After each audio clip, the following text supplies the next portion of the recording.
The rise of Claudius II, later remembered as Claudius Gothicus, represents one of the most dramatic turning points of the 3rd century, when the Roman Empire seemed to teeter on the edge of total collapse. His reign was short, lasting only from 268 to 270 CE. Yet his legacy endured far beyond his years, because he managed to achieve something few emperors of that age could claim: a decisive military victory that restored Roman morale and earned him lasting fame as the conqueror of the Goths. To understand his story, however, one must begin with the unstable world he inherited in the wake of Gallienus' assassination. In 268 CE, Gallienus was murdered during the siege of Milan, victim of a conspiracy involving high-ranking officers who had grown tired of his long reign and suspicious of his decisions.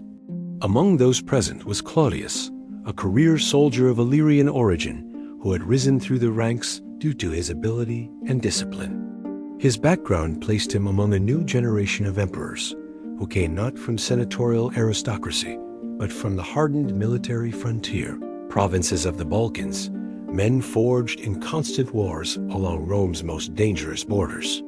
Sources from antiquity are divided about whether Claudius personally took part in the conspiracy, but what is clear is that he quickly emerged as the chosen successor once Gallienus fell. The army acclaimed him emperor, and his elevation was accepted with surprisingly little resistance given the turmoil of the age. The new emperor's full name was Marcus Aurelius Claudius, but posterity would remember him as Claudius Gothicus, a title reflecting his most famous victory. At the time of his accession, however, the empire was still engulfed in multiple crises. In the east, Odaenathus of Palmyra had been assassinated, leaving his widow Zenobia to take a more prominent role in guiding the Palmyrene dominion. In the west, the Gallic Empire under Postumus and his successors remained independent, holding Gaul, Britain, and Spain. Along the Danube and Balkans, barbarian pressure continued unabated, with Gothic tribes launching massive raids by land and sea. Internally, loyalty was fragile, as ambitious generals still dreamed of seizing power for themselves. Claudius faced the same storms that had threatened his predecessors, but unlike many of them, he would win a measure of triumph before his premature death. Claudius' first task was to secure legitimacy. The circumstances of Gallienus' assassination made it imperative for him to demonstrate both continuity and respect. According to later accounts, Claudius arranged for Gallienus to receive deification, a posthumous honor that signaled both reconciliation with Gallienus supporters and a claim that his own reign was a natural continuation of imperial authority. By showing respect for his predecessor, Claudius reduced the risk of unrest in Rome and secured broader acceptance from the Senate, which had long disliked Gallienus but appreciated Claudius' deference to traditional rituals. This careful balancing act showed his political instincts, for although he was a soldier first, he understood the symbolic importance of Roman traditions. Once legitimacy was secured, Claudius turned to the empire's most immediate threat, the Goths. For decades, Gothic tribes had harassed Roman territories, launching repeated invasions that drained resources and shattered morale. By 268 CE, the Goths had assembled one of the largest invasions Rome had ever faced, reportedly numbering hundreds of thousands, though ancient figures are often exaggerated. They came by sea and land, sweeping across the Balkans, devastating provinces such as Thrace and Macedonia, and threatening to plunge deeper into Roman territory. Gallienus had been preparing to confront them, but his assassination left the campaign unfinished. Now it fell to Claudius to rally the empire against this formidable enemy. The Gothic invasion was not a small raid, but a massive confederation of tribes, including Heruli, and other groups who saw in Rome's weakness an opportunity for plunder and conquest. They sailed across the Black Sea with fleets of ships, raided Greek cities, and threatened to overwhelm the eastern Mediterranean. Roman towns were pillaged, sacred temples were burned, and the aura of Roman invincibility seemed shattered. The urgency of the threat gave Claudius an immediate chance to prove his worth as emperor. Unlike emperors distracted by politics in Rome, Claudius embodied the soldier-emperor archetype, living and fighting alongside his men. His command style, rooted in personal courage and strict discipline, earned him the loyalty of the legions, who were exhausted from years of defeats and betrayals. In 269 CE, Claudius met the Goths in a series of battles that would culminate in the decisive encounter at Nisus in modern-day Serbia. Ancient accounts describe the battle as one of the bloodiest of the century. The Goths, though numerous, lacked the discipline and organization of the Roman legions. Claudius and his generals exploited this by using deception and careful maneuvers to lure the Gothic forces into disadvantageous positions. According to sources, the Romans feigned retreat, drawing the Goths into a trap before launching a devastating counterattack. The fighting was brutal, with tens of thousands of Goths killed.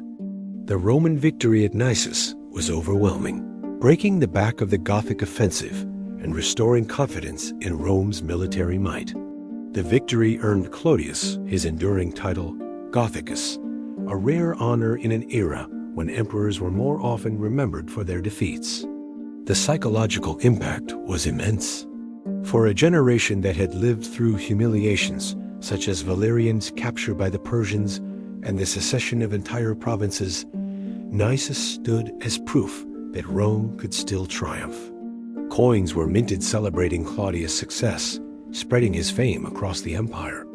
The Senate hailed him, and even in the provinces beyond his direct control, news of the victory resonated. Though the empire remained fractured, the sense of hope that Claudius brought was invaluable in stabilizing morale. Yet the victory did not eliminate all dangers. While Claudius was fighting the Goths, other threats simmered. In the west, the Gallic Empire continued under new leadership after the death of Postumus. Though Claudius had ambitions of restoring unity, his short reign left him little opportunity to address this challenge. In the east, the Palmyrene rulers were extending their influence, with Zenobia taking on a more assertive role after the death of her husband. Rome, in effect, was a patchwork of competing powers, with Claudius controlling the heartland, but not yet reasserting dominance everywhere. Still, his achievements against the Goths marked a critical step in stemming the tide of collapse. Claudius also took steps to strengthen internal administration. He maintained the military reforms of Gallienus, continuing to emphasize the importance of a mobile cavalry force to respond to raids. He relied heavily on his Illyrian officers, men who shared his background and battle experience. This cadre of military leaders, sometimes called the Illyrian emperors, would go on to dominate Roman politics for decades, producing rulers such as Aurelian, Probus, and Diocletian. Claudius thus stood at the beginning of a new phase in imperial history, when emperors from the Danubian provinces brought renewed military vigor to the empire. Despite his triumphs, Claudius' reign was tragically cut short. In 270 CE, as he prepared further campaigns against the Alemanni, he contracted a plague, possibly smallpox, that was sweeping through the empire. The same disease had already ravaged Rome during the reign of his predecessors, and now it claimed the life of an emperor, just as he seemed poised to achieve more. Claudius died at Sirmium in the Balkans, mourned by his soldiers and remembered with honors unusual for such a brief reign. Unlike many emperors of the 3rd century who were murdered or overthrown, Claudius received deification and was fondly remembered by later generations. His death left the empire once again in uncertainty, but his achievements lived on. He had delivered Rome its first decisive military victory in decades, and his reputation as Gothicus became a source of inspiration for his successors. Even Constantine the Great, who ruled half a century later, would claim descent from Claudius, using his memory to bolster his own legitimacy. Claudius' reign demonstrated that even in the darkest times, a capable soldier emperor could restore Roman pride, if only for a moment. His short but impactful rule earned him a place among the most admired of the Crisis-era emperors, a rare beacon of hope during an age of chaos. The victory at Nisus in 269 CE secured Claudius Gothicus a unique place in Roman history, but the story of his reign cannot be reduced to a single triumph. His short rule was marked by constant activity, urgent crises, and a relentless effort to restore the integrity of an empire fractured by internal division and external threats.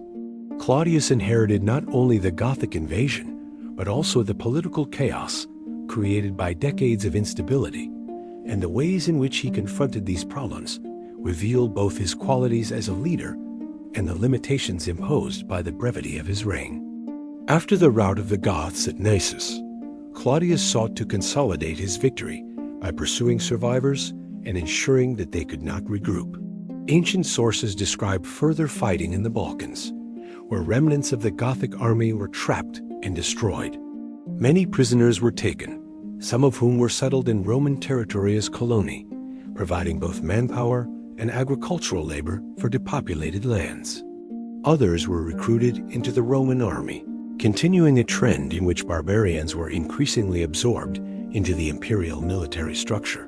By dispersing these captives and weakening the cohesion of the Gothic tribes, Claudius reduced the threat they posed in the short term. For the first time in years, the Balkan provinces experienced a measure of relief from invasion. The significance of the victory was not lost on contemporaries. Claudius minted coins celebrating his title Gothicus Maximus, depicting him as the savior of the empire. In an age when emperors often reigned for only a few months before falling to rivals or assassins, the ability to achieve such a decisive and symbolic success was rare. The Senate honored him, and even provinces outside his immediate control, those under Gallic or Palmyrene authority, took note. The psychological effect of the Battle of Nisus was profound. It restored faith in Roman arms and reminded enemies that the empire could still defend itself. But while the Gothic invasion had been repelled, new problems quickly demanded Claudius' attention. To the north, the Alemanni threatened the frontiers of Italy. Germanic tribes had long been probing the empire's defenses along the Rhine and Danube, and now they posed a more serious danger by seeking to cross into the heartland. Claudius recognized that Italy, long untouched by foreign invasion since the Hannibalic Wars, could not be left exposed. He began preparations to confront the Alemanni, organizing defenses in the Po Valley and strengthening the mobile cavalry units first established by Gallienus. The prospect of barbarian forces reaching the Italian peninsula underscored how fragile Rome's security had become by the late 3rd century. Meanwhile, the Gallic Empire in the west remained an unresolved issue. Since the secession under Postumus, Gaul, Britain, and Hispania had operated independently of Rome, functioning as a parallel empire with its own emperors and administration. Claudius inherited this situation, and though he may have aspired to reconquer these provinces, he lacked the time and resources to do so. His immediate priority had to be the Balkans and Italy, where threats were more urgent. Nevertheless, the very existence of a rival Roman state was a constant reminder of how fractured imperial authority had become. Later emperors, particularly Aurelian, would devote energy to restoring unity, but Claudius' reign was too brief to accomplish that task. In the east, the Palmyrene state under Zenobia was also beginning to assert itself more forcefully. Following the assassination of Odenathus, Zenobia took control and expanded her influence, eventually seizing Egypt and much of the eastern provinces. During Claudius' reign, her power was still in the process of expanding, and while her dominance was not yet complete, it was clear that Rome's grip on the east was slipping. Claudius, preoccupied with the Balkans and the Alemanni, could do little to intervene. His reign, therefore, saw the continuation of Rome's fragmentation, even as he scored victories in one theater of war. One of the most striking aspects of Claudius' rule was the loyalty he commanded from the army. Unlike many emperors who were overthrown by their own soldiers, Claudius enjoyed the respect of his legions. This was partly due to his own background as a career soldier, hardened by years of frontier service. He shared the hardships of his troops, valued discipline, and embodied the martial virtues admired by the men under his command. His personal courage was noted even by sources hostile to him, and his decision to fight alongside the legions reinforced his image as a true soldier emperor. This loyalty provided him with a stability that many of his predecessors lacked, allowing him to focus on external enemies rather than constant internal coups. Nevertheless, internal conspiracies were never far from the surface in the 3rd century. Some usurpers did emerge during his reign, though they were swiftly suppressed. The sheer scale of the crises facing the empire often produced ambitious generals who saw opportunity in turmoil. But Claudius' military prestige and recent victories discouraged widespread rebellion. His ability to maintain order, at least temporarily, was a testament to the respect he commanded. Claudius also continued the policies of his predecessor in reforming the army. He placed greater reliance on mobile cavalry forces, recognizing that traditional legions were too slow to respond to the fast-moving raids of barbarian groups. This adaptation marked a key evolution in Roman military doctrine, one that would influence strategy in the centuries to come. He also drew heavily upon officers from the Balkans, a region that produced some of Rome's most capable soldiers during this period. The emergence of the so-called Illyrian emperors, of which Claudius was among the first, marked a shift in Roman leadership away from Italy and the senatorial aristocracy toward the provinces that bore the brunt of frontier warfare. Relations with the Senate under Claudius were relatively positive. Unlike Gallienus, who had alienated many senators by excluding them from military commands, Claudius showed more deference to the traditional governing elite. He honored Gallienus with deification, which pleased the Senate, and he maintained the appearance of consultation with senatorial authorities. While real power rested with the military, Claudius understood the value of securing senatorial support, particularly for legitimacy in Rome itself. His ability to balance the demands of the army with the expectations of the Senate contributed to the stability of his short reign. Culturally, Claudius was less of a patron than Gallienus, but his reign nonetheless saw the continuation of artistic and intellectual activity. The empire remained a vibrant, if troubled, civilization, and even amid constant wars, cities continued to produce literature, art, and monumental architecture. Claudius' emphasis on military success and traditional Roman virtues appealed to a population weary of defeat. The coins and inscriptions of his reign reflect a deliberate effort to present him as a restorer of Roman strength, a savior figure who had reversed years of decline. The issue of succession, however, remained unresolved. Claudius had no sons to inherit the throne, and the question of who would follow him was always in the background. His brother Quintillus was a potential candidate, as were leading generals like Aurelian. The uncertainty of succession was one of the enduring weaknesses of the 3rd century empire, for without a clear system of dynastic continuity, each emperor's death risked renewed civil war. Claudius' sudden illness would soon bring this problem to the forefront. As 269 turned into 270, Claudius prepared to march against the Alemanni, who were threatening northern Italy. His campaign, had it been carried out, might have secured another great victory to match Nessus. The emperor's reputation was at its peak, and the army's morale was high. Yet fate intervened in the form of disease. The plague that had haunted the empire for decades returned with renewed force, spreading through the army and the civilian population alike. Claudius himself contracted the illness, and his condition quickly deteriorated. Accounts suggest that he suffered from smallpox, which left him too weak to continue command. The death of Claudius in 270 CE shocked the empire. Unlike so many emperors who were murdered, Claudius died from natural causes, and his passing was mourned by both soldiers and senators. His reputation as a victorious general and a loyal leader earned him honors rarely bestowed in that turbulent century. The Senate deified him, and his memory was cherished by later generations. Constantine the Great, ruling decades later, would even claim descent from Claudius to strengthen his own legitimacy, a testament to the enduring prestige of the Gothic conqueror. The reign of Claudius Gothicus, though brief, thus represented a rare moment of triumph during the crisis of the 3rd century. He did not restore the empire's unity or solve its structural problems, but he gave Romans a victory that reminded them of their strength and offered a vision of resilience in the face of chaos.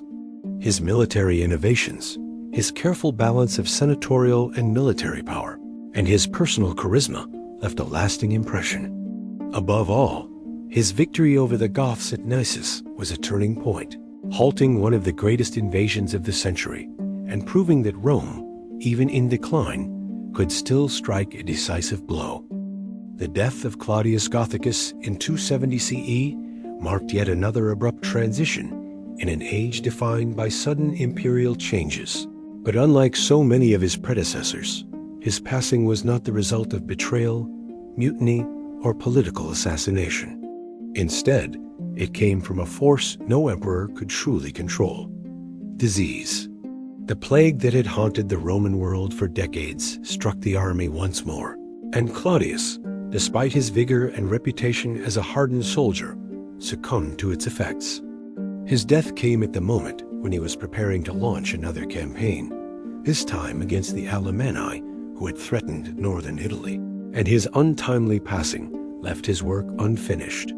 Yet his reputation, already secured by his victories against the Goths, ensured that he would be remembered as one of the few emperors of the 3rd century whose reign was seen as a success. The immediate question was succession. With Claudius gone, the army and the Senate needed to determine who would take command. Claudius' brother Quintillus was proclaimed emperor, likely with senatorial support. He was described by sources as a man of moderation and culture, but he lacked both the military record and the prestige necessary to secure loyalty from the legions. His reign was extremely short, lasting only a matter of weeks or months, depending on the account. Some sources claim he was killed by his own soldiers, while others suggest he committed suicide when he realized he had no chance of retaining power. Whatever the details, Quintillus' brief tenure highlights once again the instability of succession during this period. At the same time, another figure was rising: Aurelian, one of Claudius' trusted generals, who had distinguished himself in the campaigns against the Goths. The legions, recognizing his leadership qualities and military ability, elevated him as emperor. Aurelian would go on to become one of the greatest of Rome's soldier emperors, achieving victories that restored unity to the empire and stabilizing it in ways Claudius had not lived long enough to attempt. It is clear, however, that Aurelian inherited an empire already strengthened by Claudius' achievements, especially the decisive check against the Gothic threat.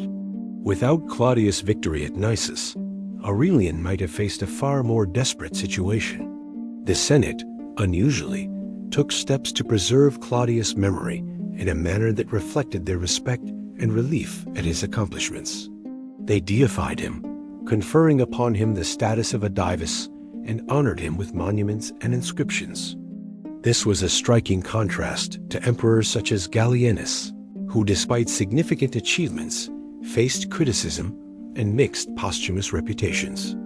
The Senate's attitude toward Claudius may have been influenced by his efforts to respect their traditions, but it was also a recognition that he had, however briefly, restored the pride of Rome. The memory of his victory against the Goths was carefully preserved, and subsequent emperors invoked it to bolster their own claims to legitimacy.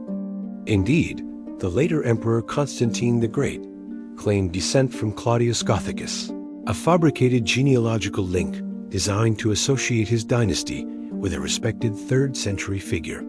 The very fact that Constantine chose Claudius as the ancestor to highlight shows the stature Claudius had attained in Roman memory. In a century dominated by short-lived emperors and repeated disasters, Claudius was one of the few who stood out as a conqueror rather than a victim of circumstance. His name carried weight long after his reign ended. But while his personal reputation remained strong, the larger structural problems of the empire were still unresolved. The Gallic Empire continued to exist in the west. Palmyra expanded its dominance in the east under Queen Zenobia, and the Alemanni threat still loomed. Claudius' death before he could march against the Alemanni left northern Italy vulnerable, and it would fall to Aurelian to deal with that danger. The plague that killed Claudius also weakened the Roman population, depleting manpower and resources at a time when the empire could least afford it. His reign, therefore, can be seen as a shining but brief respite in an otherwise difficult century, a moment of victory in a sea of challenges. The legacy of Claudius lies not only in his battlefield achievements, but also in his embodiment of the Illyrian soldier-emperor tradition. Like many of his contemporaries from the Balkans, he came from a background of military service rather than senatorial aristocracy, and he rose through the ranks by merit and experience.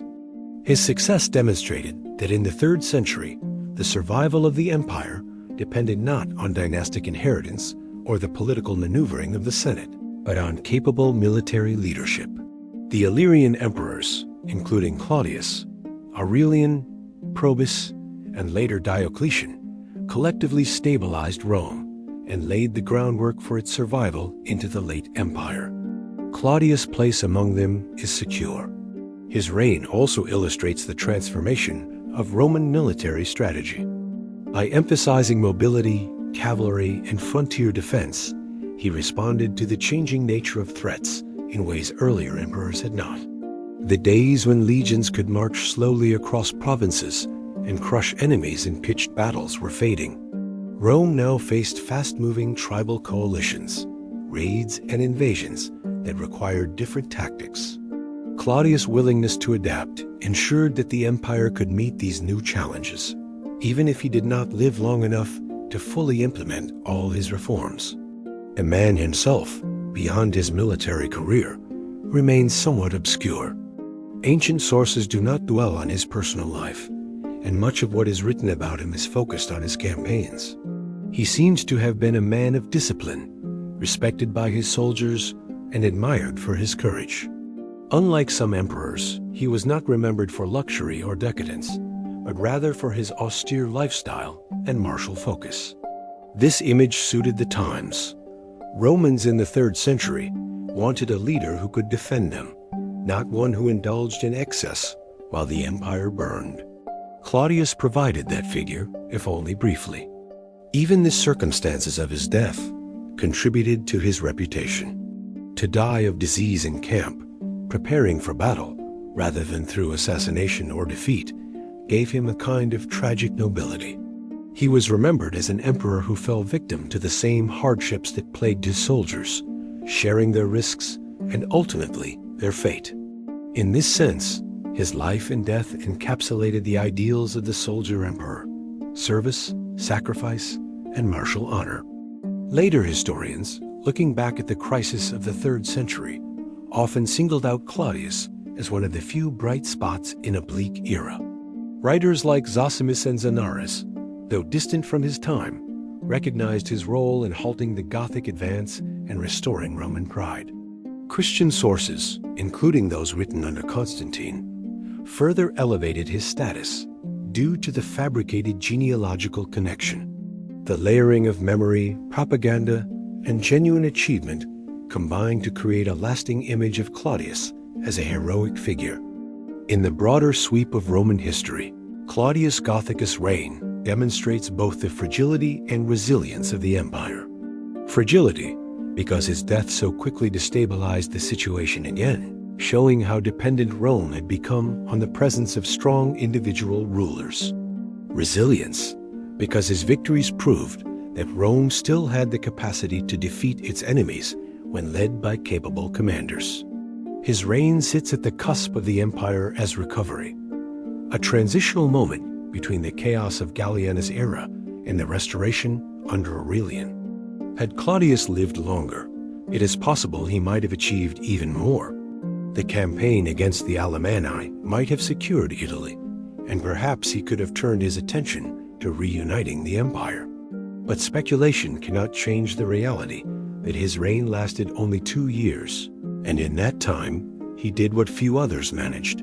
He turned the tide of invasion, restored confidence in Roman arms, and left behind a legacy honored by soldiers, senators, and emperors alike. In the end, Claudius Gothicus is remembered not for building monuments, passing sweeping reforms, or establishing dynasties, but for one decisive moment, the crushing of the Gothic horde at Nisus. That single battle, fought with courage and determination, stands as a symbol of the resilience of Rome in its darkest century.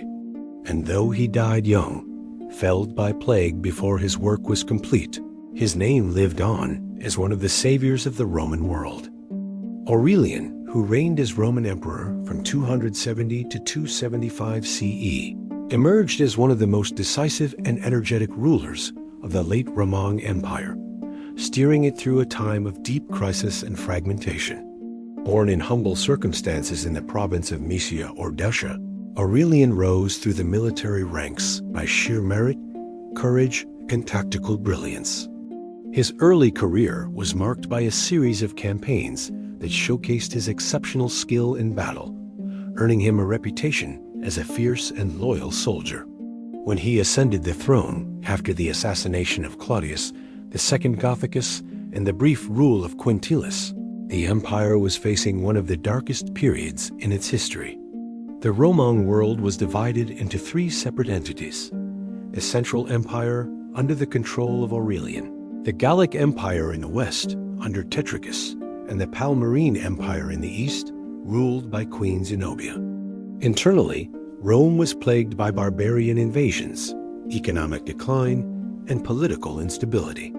Aurelian's first priority was to restore the empire's unity and security. He began by confronting the barbarian threats along the Danube frontier. In a series of rapid and decisive campaigns, he repelled invasions by the Vandals, Goths, and Juthungi, re-establishing Roman authority across the Balkans and the northern frontiers. His military strategy was defined by speed, discipline, and ruthlessness, qualities that earned him both fear and respect among his enemies and soldiers alike. Aurelian understood that the empire could not endure without internal stability, so he turned his attention to reorganizing the administration and reinforcing the borders. One of his most significant achievements was the construction of the Aurelian Walls around Rome, an immense fortification stretching nearly 19 kilometers. These walls were a direct response to the growing external threats and symbolized a new era of Roman defense, one in which the capital itself required protection. Meanwhile, Aurelian also took bold measures to restore economic stability. The empire's coinage had suffered from severe inflation due to years of debasement, and confidence in Roman currency had collapsed. Aurelian attempted to reform the coinage system by reintroducing silver content into the denarius and implementing new minting standards to restore public trust. Although these efforts met with limited success due to widespread corruption and counterfeiting, they reflected his broader vision of restoring imperial integrity. However, Aurelian's most famous campaigns were his wars of reconquest. In 272 CE, he turned east to confront Zenobia, the powerful and ambitious queen of Palmyra, who had carved out a vast empire stretching from Egypt to Anatolia. Zenobia's Palmyrene Empire represented both a political and cultural challenge to Roman authority, as it sought to blend Greco-Roman traditions with Eastern influences. Aurelian marched swiftly through Asia Minor, defeating Zenobia's forces in a series of decisive battles, including the Battle of Imme and the Battle of Emesa. His disciplined legions and brilliant strategic mind proved too much for the Palmyrenes, and he captured Zenobia herself near the Euphrates River as she attempted to flee to Persia. Palmyra was spared destruction initially, but after a subsequent rebellion in 273 CE, Aurelian ordered the city to be sacked, ensuring that no rival power would rise again in the east. Having restored control over the eastern provinces, Aurelian turned his attention westward to the Gallic Empire. The Gallic succession, led by Tetricus I, had lasted for nearly 15 years, creating a semi-independent Roman state that included Gaul, Britain, and parts of Hispania. In 274 CE, Aurelian launched his campaign to reunify the West, meeting Tetricus's forces at the Battle of Chalons. According to some sources, Tetricus had already decided to surrender and secretly arranged his submission to Aurelian, who subsequently treated him with clemency. With the defeat of the Gallic Empire, Aurelian achieved what few emperors before him could. He reunited the fractured Roman world under a single rule. This earned him the title Restitutor Orbis, meaning restorer of the world. Yet Aurelian was not only a warrior emperor. He also sought to reform the empire, spiritually and administratively. He promoted the worship of Sol Invictus, the unconquered sun, as a unifying state religion, hoping to strengthen loyalty and cohesion within the empire's diverse population. A grand temple dedicated to Sol Invictus was built in Rome, and the emperor positioned himself as the chosen representative of this solar deity, merging political power with divine authority. Many historians see this as a precursor to later developments in Roman religion, including the eventual rise of Christianity as a state faith. Despite his monumental achievements, Aurelian's reign was cut short by betrayal. In 275 CE, while preparing for a campaign against Persia, he was assassinated near Byzantium by members of his own staff, who had been deceived by false accusations of conspiracy against them. His death brought an abrupt end to one of the most dynamic and reformist reigns of the late Roman Empire. Aurelian's 5-year rule, though brief, left an enduring legacy. He had saved the empire from disintegration, restored its territorial unity, reinforced its defenses, and rekindled faith in the idea of a strong central authority. Historians often regard him as the last of the great soldier emperors, a man whose vision, discipline, and relentless energy temporarily reversed the tide of decline that had engulfed Rome. In the annals of history, Aurelian stands as a testament to how one man's strength of will and clarity of purpose can restore a crumbling empire and rekindle the fading light of Roman greatness. Aurelian's reign entered its second and most transformative phase after his victories over the Palmyrene and Gallic Empires, a period during which he turned his immense energy toward consolidating, reforming, and stabilizing the Roman state that he had so heroically reunited. By 274 CE, the once divided Roman Empire was whole again, stretching from the Atlantic coast to the Euphrates River, and from the Rhine frontier to the deserts of Egypt. Yet Aurelian was acutely aware that mere conquest was not enough. Unity, achieved through the sword, could only endure if reinforced by economic recovery, administrative reform, and ideological cohesion. The empire he inherited had been ravaged by decades of internal turmoil, military usurpations, and financial collapse, leaving provinces devastated, trade disrupted, and public faith in imperial governance severely eroded. Aurelian, ever the pragmatic and disciplined ruler, now set out to rebuild Rome's strength from within and ensure that the empire he had restored would not crumble again. His first and most pressing challenge was the economy. Years of debased coinage and rampant inflation had corroded public trust and made tax collection nearly impossible. The common people suffered under skyrocketing prices, and soldiers demanded higher pay to compensate for the declining value of their wages. Aurelian recognized that the survival of the empire depended on monetary stability. He introduced a sweeping currency reform, reminting coins with higher silver content and stamping them with his personal mark of authority to signal authenticity and imperial guarantee. To enforce these reforms, he cracked down on corruption within the mints, an act that culminated in the infamous revolt of the mint workers in Rome. The rebellion, brutally suppressed, revealed both the depth of corruption and the emperor's determination to restore fiscal integrity at any cost.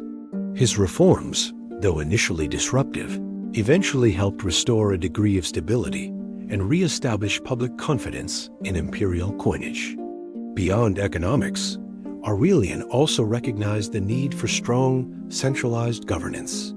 The empire had suffered from the proliferation of local rulers and usurpers who exploited regional instability. Aurelian tightened control over provincial governors, demanded greater accountability from military commanders, and streamlined the imperial bureaucracy. He revived the authority of the emperor, not merely as a military figure, but as a unifying institution, embodying law, order, and divine legitimacy. To strengthen his moral and ideological authority, Aurelian turned increasingly toward religion as a tool of statecraft. It was during this period that he elevated the cult of Sol Invictus, the unconquered sun, to the status of the empire's supreme deity. The worship of Sol had long been popular among soldiers and commoners alike, symbolizing endurance, light, and victory over darkness. Aurelian seized upon this imagery to represent his own reign. He declared himself the earthly representative of Sol Invictus, effectively intertwining divine favor with imperial power. In 274 CE, he inaugurated the magnificent Temple of Sol Invictus in Rome, a gleaming monument of marble and gold that reflected the emperor's vision of unity under a single divine order. Annual games and festivals dedicated to the sun were established to reinforce this new spiritual bond between the emperor and his people. In Aurelian's eyes, the empire's strength would rest not only on armies and walls, but also on a shared faith that transcended regional divisions. Aurelian's efforts extended to the welfare of Rome's citizens as well. He introduced reforms to improve the grain dole and food distribution systems, ensuring that the capital's vast population could be sustained. The emperor reorganized the annona, the system responsible for supplying grain and provisions, and replaced the traditional grain dole with bread, olive oil, wine, and pork distributions, an act of generosity that strengthened public loyalty and reduced unrest among the urban poor. He also took measures to improve transport and logistics across the empire, reinforcing Rome's vital road networks and supply chains. His concern for the empire's defenses remained constant. The construction of the Aurelian Walls, initiated early in his reign, continued to progress rapidly. Stretching over 12 miles and enclosing an area much larger than the old Servian walls, this colossal fortification symbolized both the insecurity of the times and the emperor's foresight. The walls would stand for over a millennium, a lasting testament to Aurelian's pragmatic approach to defense and statecraft. However, while Aurelian's domestic reforms and religious policies brought renewed strength to the empire, they also exposed him to new challenges. His stern discipline and intolerance of corruption made him many enemies within the Senate and bureaucracy. Aurelian's emphasis on centralization often clashed with the privileges of the old Roman aristocracy, who viewed his reforms as an erosion of their traditional influence. The emperor's autocratic style, though necessary for restoring order, created resentment among officials accustomed to the leniency of weaker rulers. Yet Aurelian remained undeterred. His vision of a unified, disciplined, and divinely guided empire demanded total loyalty. He famously declared that no man, however noble, stood above the laws of Rome. His reign thus represented a decisive step toward the form of absolute monarchy that would characterize the later Roman Empire, where the emperor was not merely princeps, first among equals, but dominus et deus, Lord and God. During this period of consolidation, Aurelian also turned his gaze eastward once again, where the frontiers along the Euphrates remained volatile. Though Zenobia's Palmyrene Empire had been crushed, Persian power under the Sasanian dynasty still loomed large. Aurelian began preparations for a new campaign against the Persians, intending to secure Rome's eastern provinces and avenge previous humiliations.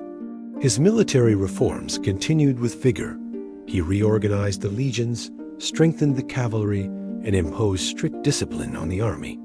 He also promoted capable officers from humble backgrounds, ensuring loyalty based on merit rather than birthright. Aurelian's approach to leadership was intensely personal.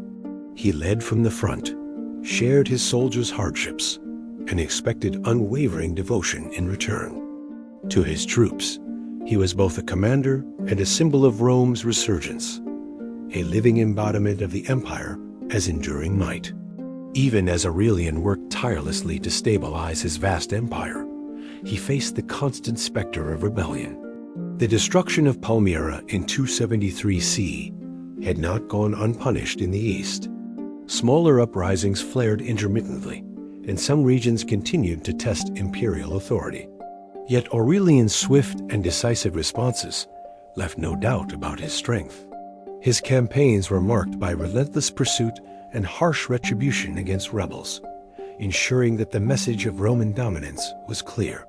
He also sought to rebuild the devastated eastern provinces, restoring trade routes and rebuilding cities that had suffered during years of conflict.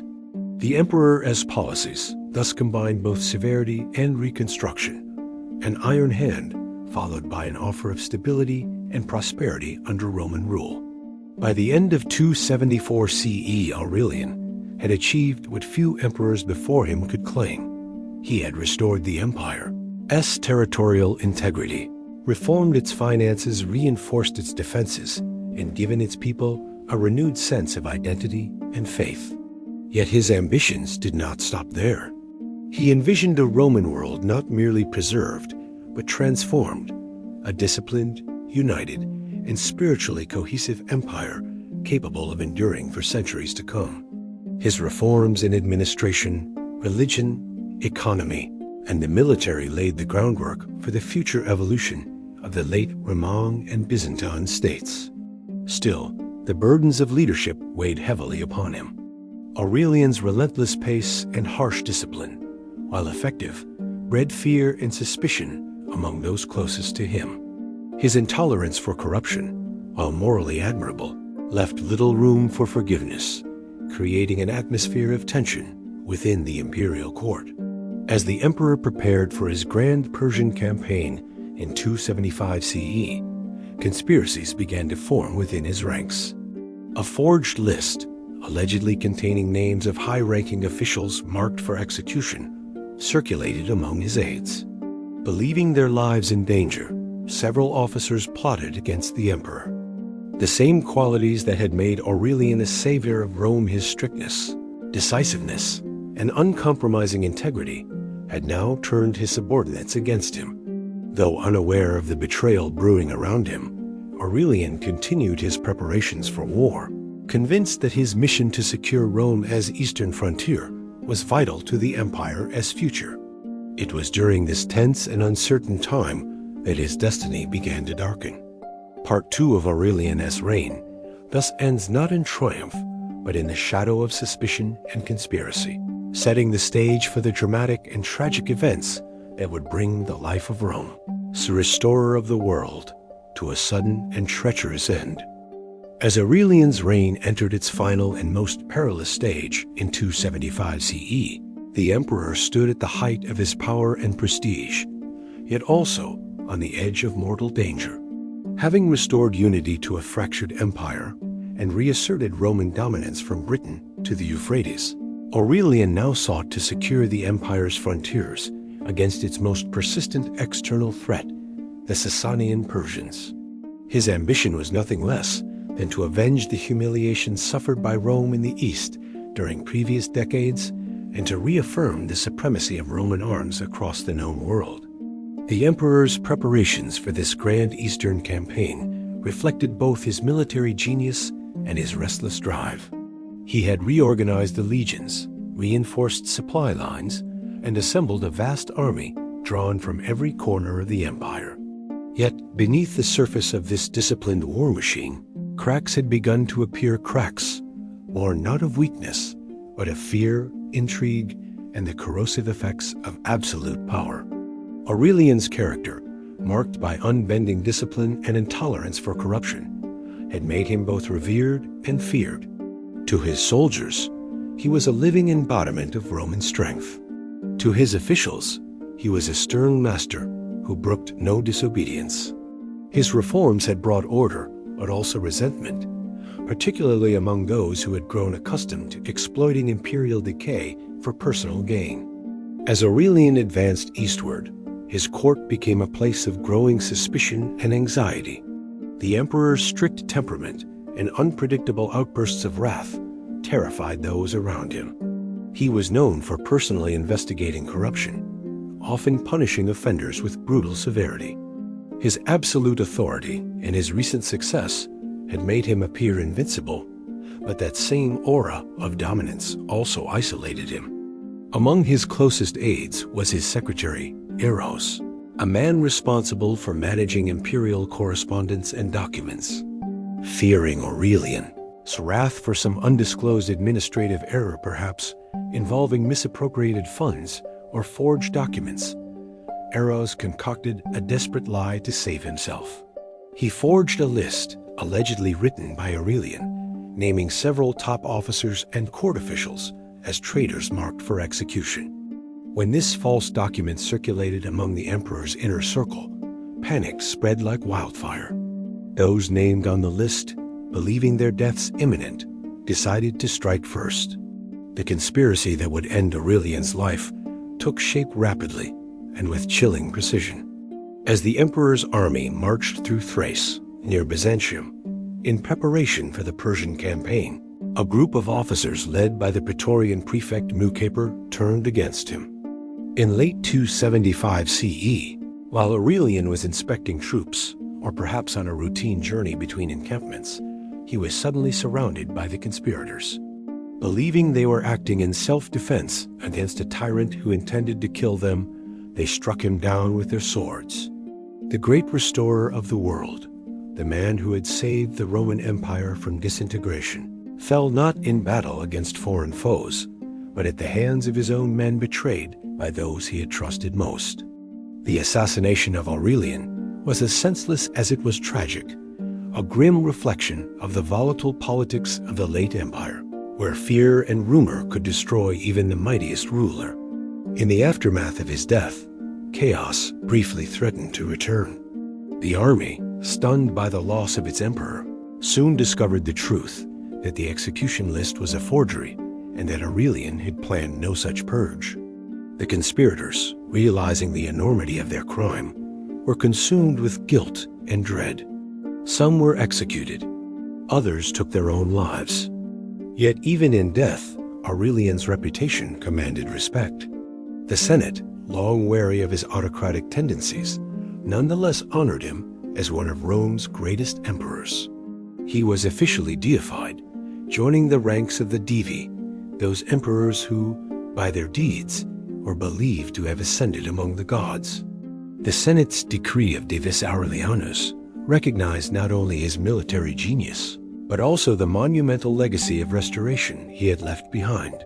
Despite his assassination, Aurelian's reforms did not die with him.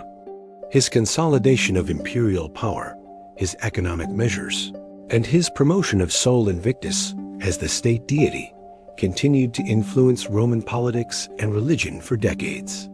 The cult of Sol, which he had elevated to a symbol of imperial unity, would later pave the way for the rise of monotheistic tendencies within the empire and the eventual acceptance of Christianity as a state religion. Aurelian's vision of a single divine force guiding Rome's destiny foreshadowed the future ideological transformation of the empire. Moreover, his administrative and military reforms laid the groundwork for the relative stability that would follow under later emperors such as Diocletian and Constantine. In many ways, Aurelian's short reign served as a bridge between the chaotic 3rd century and the more structured, centralized imperial system that defined late antiquity. Yet the tragedy of Aurelian's death lay not only in its injustice, but also in its timing. He had accomplished so much in just 5 years, reunifying the empire, reforming the economy, fortifying the capital, and reasserting Rome's global dominance, but his greatest ambitions remained unfulfilled. The planned Persian campaign, which might have secured Rome's eastern borders for a generation, died with him. His vision of a truly stable and spiritually unified empire was left incomplete. After his assassination, the empire once again entered a brief period of uncertainty. The army, unwilling to choose a successor immediately, deferred the decision to the Senate, an unprecedented act that reflected both guilt and respect. Eventually, Marcus Claudius Tacitus was chosen as emperor, a capable but elderly senator whose reign, though short, was marked by an effort to continue Aurelian's policies. In retrospect, historians have often compared Aurelian to earlier figures like Augustus and Trajan, men who had reshaped the empire through sheer force of character and military brilliance. But unlike them, Aurelian ruled in an age of near-total collapse, when the empire's disintegration seemed inevitable. His ability to restore Rome's power under such conditions remains one of the most astonishing achievements in imperial history. He was both a warrior and a reformer, a man of action and vision, embodying the Roman virtues of discipline, courage, and duty. His reign, though brief, demonstrated that even in the empire's darkest hour, greatness could still emerge.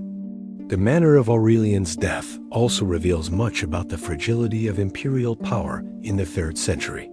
The constant turnover of emperors, the deep mistrust between rulers and their armies, and the lack of stable succession mechanisms made assassination an ever-present threat. Aurelian as fate was not unique. Many emperors of the crisis of the 3rd century met similar ends, but his case stands out for its bitter irony. The very qualities that had made him indispensable to Rome, his integrity, decisiveness, and intolerance of corruption, also made him feared and ultimately doomed him. In a world where loyalty was often bought rather than earned, his moral strength proved too rigid for survival. In the grand arc of Roman history, Aurelian's legacy endures as that of a savior emperor, a restorer whose deeds outlived the intrigues that destroyed him. The Aurelian Walls continued to protect Rome for centuries, standing as silent witnesses to his foresight. His reforms strengthened the empire's administrative and military foundations, ensuring that the state could endure future crises. The cult of Sol Invictus remained influential until the 4th century, shaping the spiritual landscape of the later empire. Even the title Restitutor Orbis, restorer of the world, became synonymous with imperial greatness, invoked by later emperors seeking to emulate his example.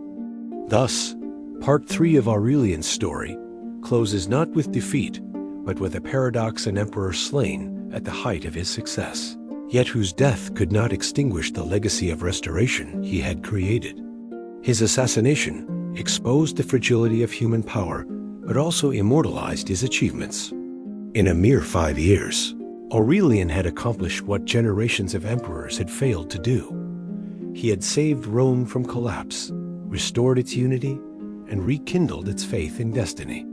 Though betrayed by his own, his name would live on in the annals of history as the soldier emperor who rebuilt the Roman world and stood, even in death, as the embodiment of Rome's eternal resilience.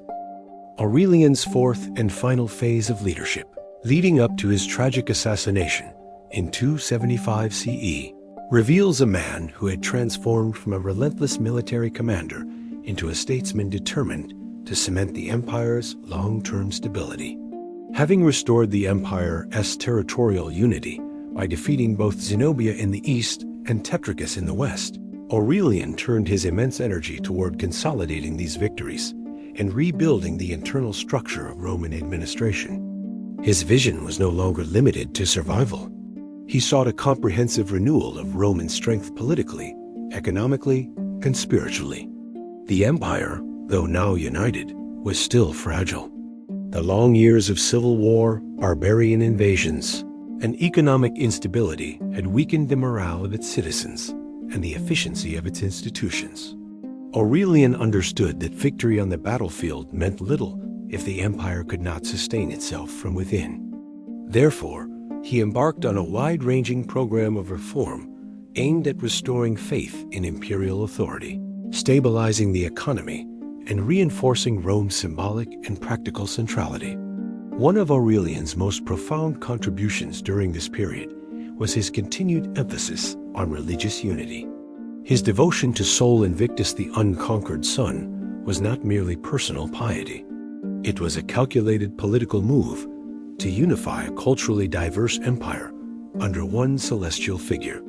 The worship of the sun had universal appeal across Roman provinces, from Syria to Gaul, transcending ethnic and linguistic differences. By elevating Sol Invictus as the chief deity of the empire, Aurelian sought to bind together the people of Rome in a shared belief system centered on divine order, strength, and renewal. In 274 CE, he inaugurated the magnificent Temple of the Sun in Rome, built with the spoils from his eastern campaigns. The temple became one of the most impressive monuments of the city, symbolizing the rebirth of Roman power and divine favor. Coins were minted depicting the emperor alongside Sol Invictus, often inscribed with phrases such as Dio et Domino Nato, to the god and the born lord, emphasizing the emperor's role as the earthly representative of the divine. This close identification between emperor and god was part of Aurelian's broader strategy to re-legitimize imperial authority, which had suffered from decades of chaos and frequent usurpations. Simultaneously, Aurelian pressed forward with administrative and social reforms designed to restore order to everyday Roman life. The empire's grain supply, a constant source of unrest in Rome, had become unreliable due to war and corruption. To address this, Aurelian reorganized the distribution system, ensuring that citizens received regular food rations.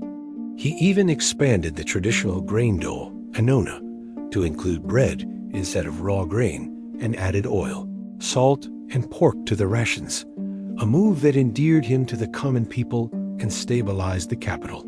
These policies demonstrated Aurelian's steep understanding of public morale and the political importance of ensuring basic needs were met. Furthermore, he imposed strict discipline on the bureaucracy, punishing corrupt officials and enforcing accountability. His reputation for severity was well known. He was both feared and respected for his insistence that no one, no matter how high-ranking, was above the law. Economically, Aurelian continued his efforts to restore confidence in the Roman currency, which had been severely devalued.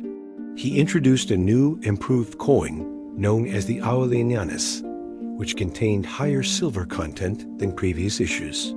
His goal was to standardize the currency across the empire and restore faith in trade and taxation. However, the reform process met resistance from the moneyers' officials who oversaw the minting of coins, many of whom had profited from the previous chaos through fraud and debasement.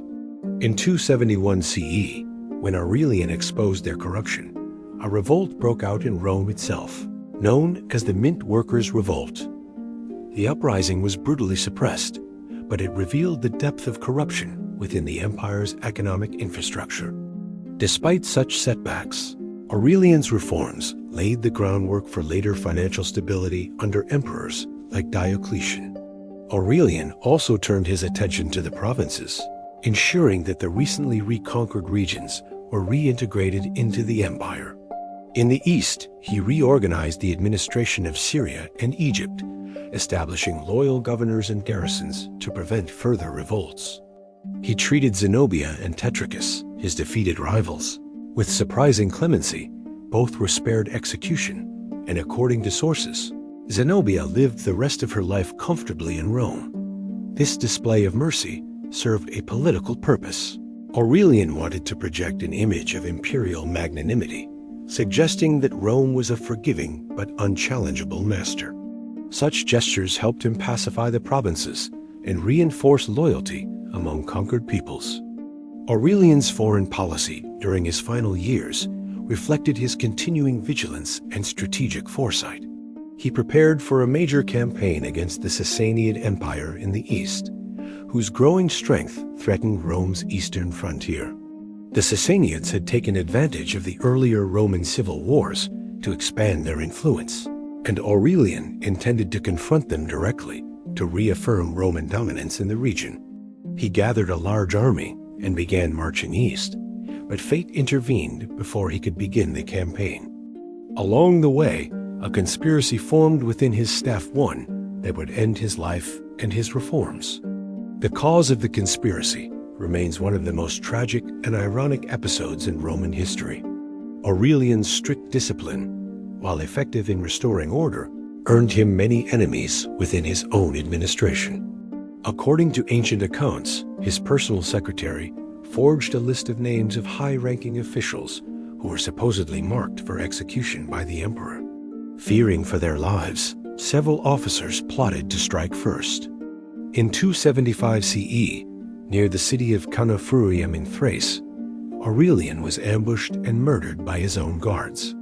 The emperor who had restored the world, the restitutor Orbis, was cut down by deceit, not by foreign enemies or rebels, but by those closest to him. The reaction to Aurelian's death was one of shock and mourning throughout the empire. Even his enemies recognized his greatness and the stability he had brought after decades of chaos. The Senate, despite its weakened authority, deified him, granting him divine honors and adding him to the ranks of Rome's most revered emperors. For several months after his assassination, the empire had no emperor at all, as the army deferred to the Senate's decision in selecting a successor. This brief interlude, known as the interregnum, symbolized the immense respect Aurelian commanded even after his death. In retrospect, Aurelian's achievements in just 5 years were extraordinary. He had re-established the empire's unity, defended its frontiers, restored order to its finances, reformed its administration, and revived its sense of purpose through religious and cultural renewal. His death left many of his reforms incomplete, but the legacy of his vision endured. Later emperors, particularly Diocletian and Constantine, would build upon the foundations he laid, continuing his efforts to centralize power, reform the economy, and create a unified religious framework for the empire. Thus, Aurelian's final chapter was one of both triumph and tragedy. His reign demonstrated that even in an age of crisis, strong leadership could restore hope to a collapsing empire. Yet his violent end also illustrated the inherent instability of the Roman imperial system, where absolute power bred both greatness and vulnerability. Aurelian's story, therefore, stands as one of the most compelling examples of how one man's determination and vision can momentarily halt the decline of a civilization, and how fragile even the greatest achievements can be in the face of human fear and ambition. The enduring legacy of Emperor Aurelian continued to shape the Roman Empire long after his death in 275 CE, influencing not only the political framework of imperial governance, but also the deeper spiritual and cultural transformation that would define late antiquity. By the time of his assassination, Aurelian had successfully restored the unity empire, reasserted Rome's dominance, and revived the morale of a people worn down by decades of chaos. Yet, his death left a question that would echo throughout Roman history. Could the empire survive without the iron will of a man like Aurelian to guide it? The decades following his reign provided an answer of sorts, as his reforms and ideas laid the foundation upon which future emperors would build the renewed Roman order. This final phase of Aurelian's story is not merely about the man himself, but about how his vision transformed into an enduring legacy that reshaped the destiny of Rome. In the immediate aftermath of Aurelian's assassination, the empire once again faced the familiar specter of instability. But unlike earlier moments of crisis, the institutions he had strengthened held firm enough to prevent a total collapse. The army, chastened by the guilt of having murdered their emperor, refrained from immediately proclaiming a successor.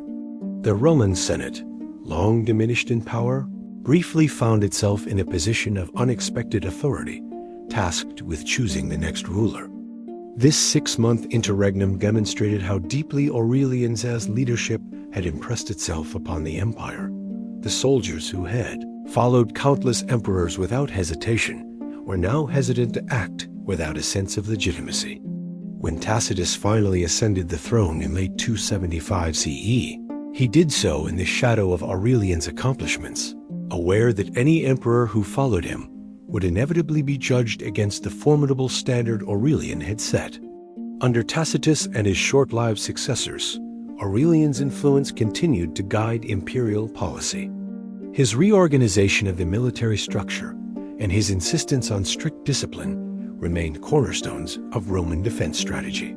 The vast system of fortifications he had initiated, including the Aurelian Walls of Rome, became not only practical bulwarks against barbarian incursions, but also enduring symbols of imperial resilience. In later centuries, when the Western Empire faced repeated invasions by Germanic tribes, these walls stood as a lasting testament to Aurelian's foresight. They embodied his conviction that Rome's survival depended on strength, order, and preparation principles that continued to underpin imperial policy long after his death. Aurelian's economic reforms also exerted a lasting impact on Roman administration. Though his attempt to restore the silver content of coinage had only limited short-term success, his broader efforts to standardize the empire's currency laid crucial groundwork for later reforms under Diocletian and Constantine. His actions demonstrated that the emperor's control over the economy was not merely symbolic, but essential to maintaining the stability of the empire. His insistence on honest minting practices, even at the cost of rebellion and bloodshed, set a precedent for later rulers to assert greater central authority over financial institutions. In this sense, Aurelian was one of the first emperors to recognize the economic dimension of imperial power as integral to Rome's endurance, not just its grandeur. Religiously, Aurelian's legacy was even more profound. His establishment of Sol Invictus as the supreme deity of the empire represented one of the earliest attempts to impose a unified spiritual order upon Rome's diverse population. This move was not simply a matter of devotion, it was a political masterstroke designed to fuse the empire's many peoples under a common divine symbol. The imagery of the sun, with its universal power and life-giving light, transcended cultural and linguistic barriers. For soldiers on distant frontiers, merchants in eastern markets, and senators in Rome alike, Sol Invictus represented the eternal strength and unity of the empire itself. This religious centralization under Aurelian foreshadowed the later rise of Christianity, which would similarly serve as a unifying ideology across the vast Roman world. Many historians see in Aurelian's reforms the first glimmer of the idea that Rome's authority was divinely ordained, a notion that would reach its full expression under Constantine and his successors. The cult of Sol Invictus endured for decades after Aurelian's death. Successive emperors, including Probus, Carus, and even Constantine before his conversion to Christianity, continued to mint coins depicting the unconquered sun. Festivals honoring Sol Invictus, particularly the celebration on December 25th, gained prominence across the empire, a date that would later be adopted by Christianity as the birth of Christ, symbolizing the victory of divine light over darkness. In this way, Aurelian's religious innovation became woven into the spiritual evolution of the Western world. His blending of divine imagery, political legitimacy, and universal symbolism reshaped how emperors conceived of their rule, transforming the office of emperor from that of a mere mortal leader into a divinely sanctioned ruler governing under the light of the eternal sun. Beyond religion and politics, Aurelian's reign had a cultural impact that lasted for generations. His life story became a powerful example of merit rising above birth, a theme deeply resonant in Roman society, which had long valued the virtues of discipline and service. Aurelian, born in a humble provincial family, rose through the military ranks purely by merit and courage. His success reinforced the ideal of the empire as a meritocratic order, where ability and loyalty could elevate a man from obscurity to supreme power. This ideal continued to inspire the Roman military aristocracy for centuries, shaping the identity of future soldier emperors who saw themselves as heirs to Aurelian's legacy of service and sacrifice. Aurelian's reputation among historians of antiquity was one of admiration and awe. The Historia Augusta, though often unreliable in detail, portrays him as a tireless ruler of immense discipline and integrity, one who slept little and demanded much of himself and his subordinates. Later chroniclers described him as the savior of the Roman world, comparing his achievements to those of Augustus, who had founded the empire centuries earlier. While Augustus had created the Roman peace, Aurelian had restored it in an age of chaos. His epithet Restitutor Orbis, the restorer of the world, was not mere flattery. It reflected a genuine recognition of how close the empire had come to disintegration before his rise. Even Byzantine historians, writing hundreds of years later, invoked Aurelian's name as a symbol of imperial strength and renewal. What makes Aurelian's legacy particularly striking is its dual nature. He was both a restorer of the old and a harbinger of the new. In restoring the unity of the empire, he reaffirmed the ancient Roman ideals of order, discipline, and civic virtue. But in centralizing power, reforming the economy, and introducing a universal religion, he pointed toward a new kind of empire, one that would ultimately evolve into the Christian, bureaucratic, and autocratic state of late antiquity. His reign thus represents the pivotal turning point between the classical and the late Roman worlds, where the old traditions of republican virtue and polytheistic diversity gave way to the more centralized and spiritual vision of empire that would dominate the coming centuries. Aurelian's death, though tragic, also solidified his legend. His assassination by his own officers, a result of deceit and paranoia, became a cautionary tale about the dangers of absolute power and the fragility of human loyalty. Yet, paradoxically, it elevated him to near mythical status. Like Julius Caesar before him, Aurelian's violent end transformed him from a mere man into a symbol of Rome's eternal struggle between order and chaos. The Senate's decision to deify him after his death only reinforced this perception. Temples and altars were dedicated to him as a divine protector of the empire, ensuring that his spirit would continue to watch over Rome. In the centuries that followed, Aurelian's influence could still be felt in the actions of emperors who sought to emulate his model of leadership. Diocletian's sweeping administrative reforms, Constantine's establishment of Christianity as the state religion, and even Theodosius's efforts to preserve imperial unity all echoed aspects of Aurelian's vision. Each of these rulers, in their own way, carried forward the idea that the strength of Rome depended not on conquest or expansion, but on unity, discipline, and divine legitimacy. In this sense, Aurelian was not only the restorer of the Roman world, but also its reformer, a man who redefined what it meant to rule the greatest empire in history. In conclusion, Aurelian's life and reign represent one of the most extraordinary episodes in Roman history. Rising from obscurity to absolute power, he restored an empire on the brink of collapse and gave it new purpose.